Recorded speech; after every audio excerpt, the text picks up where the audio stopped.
വാർത്തകളിലേക്ക് വിശദമായി bar licence fees വർദ്ധിപ്പിക്കാനുള്ള തീരുമാനം എക്സൈസ് വകുപ്പെടുത്തത് മന്ത്രിസഭയെ മറികടന്ന് ലൈസൻസ് ഫീസ് വർദ്ധിപ്പിച്ച് ഉത്തരവിറക്കി 1.5 മാസത്തിന് ശേഷമാണ് ഈ ഉത്തരവ് മന്ത്രിസഭായോഗത്തിന്റെ പരിഗണനയ്ക്ക് വരുന്നത്. നയപരമായ തീരുമാനമാണെങ്കിലും അടിയന്തര പ്രാധാന്യം കണക്കിലെടുത്ത് ഉത്തരവിറക്കിയെന്നാണ് എക്സൈസ് വകുപ്പ് നൽകിയ വിശദീകരണം. മന്ത്രിസഭായോഗത്തിന്റെ രേഖകൾ റിപ്പോർട്ടറിന് ലഭിച്ചു.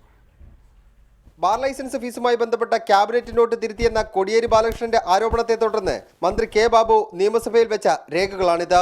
ഈ രേഖകൾ പ്രകാരം ബാർ ലൈസൻസ് ഫീസ് 23 ലക്ഷമാക്കി ഉയർത്തി 15/3/2013 എക്സൈസ് വകുപ്പ് ഉത്തരവിറക്കി. ഈ ഉത്തരവിലെ അപാകതകൾ മാറ്റി 27/3/2015 വീണ്ടും ഉത്തരവിറക്കുകയും ചെയ്തു.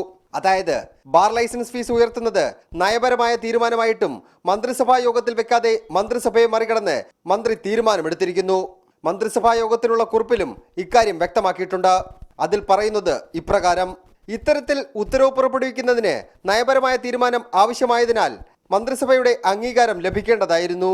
എന്നാൽ വിഷയത്തിന്റെ അടിയന്തര പ്രാധാന്യം കണക്കിലെടുത്ത് മന്ത്രിസഭയുടെ അനുമതി കൂടാതെ ഉത്തരവ് പുറപ്പെടുവിക്കുന്നു. ഈ ഉത്തരവിന്റെ സാധൂകരണത്തിന് വേണ്ടിയാണ് മന്ത്രിസഭാ യോഗത്തിൽ ഈ പേപ്പറുകൾ എത്തിയത്. അതായത് നയപരമായ തീരുമാനമായിട്ടും എക്സൈസ് വകുപ്പ് ഏകപക്ഷീയമായി എടുത്ത ഒരു തീരുമാനം സാധൂകരിക്കുന്നതിന് വേണ്ടി മാത്രം മന്ത്രിസഭാ യോഗത്തിൽ എത്തിച്ചിരിക്കുന്നു. മറ്റൊരു പ്രധാനപ്പെട്ട ചോദ്യം കൂടി ഇവിടെ ഉയർന്നു വരുന്നുണ്ട്.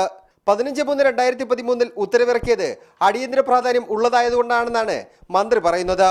എന്നാൽ ഇത്തരത്തിൽ അടിയന്തര പ്രാധാന്യം ഉള്ളതായിട്ട് പോലും ഈ ഉത്തരവ് മന്ത്രിസഭയുടെ പരിഗണനയ്ക്ക് വരുന്നത് ഉത്തരവിറങ്ങി 1.5 മാസത്തിന് ശേഷം മാത്രമാണ്. 30/4/2013 മാത്രമാണ് മന്ത്രിസഭയുടെ പരിഗണനയ്ക്ക് ഈ കുറിപ്പ് വരുന്നത്.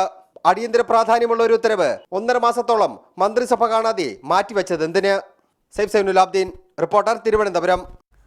ബാർക്കോഴ കേസിൽ മുൻ മന്ത്രി കെ എം മാണിക്കെതിരെ തുടരന്വേഷണത്തിന് ഉത്തരവിട്ട തിരുവനന്തപുരം വിജിലൻസ് കോടതി നടപടി പുനഃപരിശോധിക്കണമെന്നാവശ്യപ്പെട്ട് സമർപ്പിച്ച ഹർജി ഇന്ന് ഹൈക്കോടതി പരിഗണിക്കും. ജസ്റ്റിസ് ബി കമാൽ പാഷയാണ് ഹർജി പരിഗണിക്കുന്നത്. ജസ്റ്റിസ് സുധീന്ദ്രകുമാറിന്റെ ബെഞ്ചിലായിരുന്നു ഹർജി ആദ്യം പരിഗണനയ്ക്ക് വന്നത്.